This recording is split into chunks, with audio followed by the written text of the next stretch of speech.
to SpaceX. Today we're bringing you the irreplaceable steel strap sports watch for young people in summer, the Coke Bezel GMT 126712 Dual 17 watch. Just because of the difficulty in making the ceramic bezel, it holds 2 technical patents.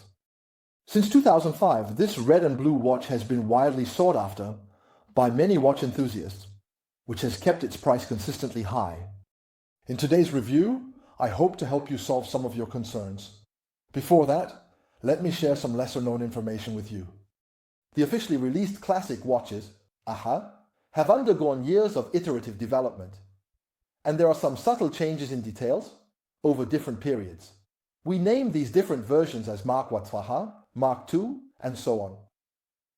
For example, if we take the black hammerhead as a case, we can see some slight differences in the fonts between them.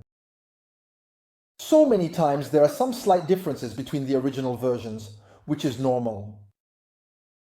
Today, we're bringing you 2 Coke bezels.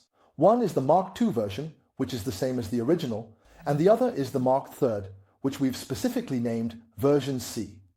Let's first share the obvious differences between the Mark II and Mark III. However, these differences should not be used as a standard for judging authenticity.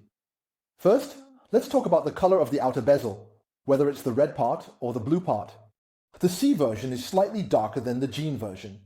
The C version has a larger window, and the font is noticeably bigger than the original. The magnifying glass also has a slight blue coating. In terms of the overall impression of the dial, there are subtle differences between the two. The original one is a little thicker. What are some normal differences that we allow? Well, those are it. But what about the differences that shouldn't occur between the two? Both watches are made of 904L stainless steel, and there are no differences in size specifications or other data. Their weights are also relatively consistent. There is no difference in overall texture. The point where the two-tone outer bezel is joined is also the technical core of this watch. Upon close observation, the handling of both is indeed identical, which is quite surprising.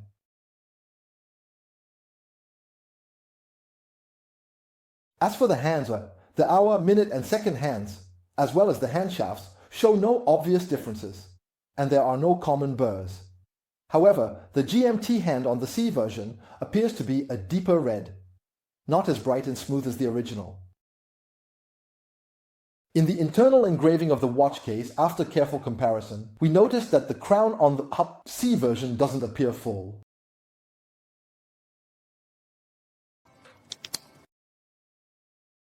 The engravings on the watch clasp are also a very important basis for us to distinguish between genuine and fake.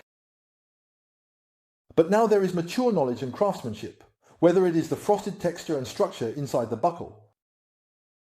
The overall depth of the engraving and the thickness of the lines make it really difficult to find a clear difference between the two.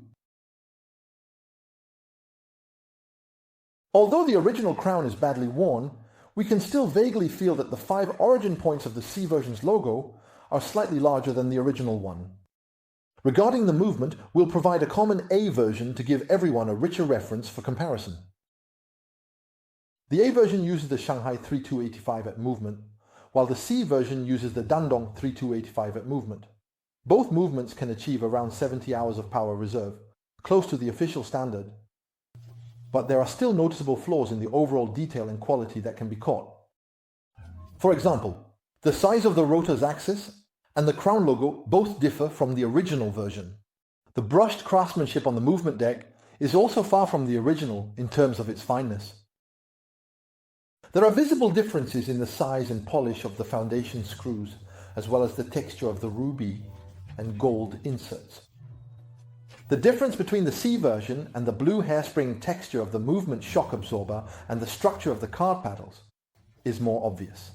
The 4-way weights on the 1-point plate wheel are not available in both versions. As for the luminous effect, we rarely see the difference, which also explains it indirectly. The technical threshold for reproducing the luminous effect is really not high.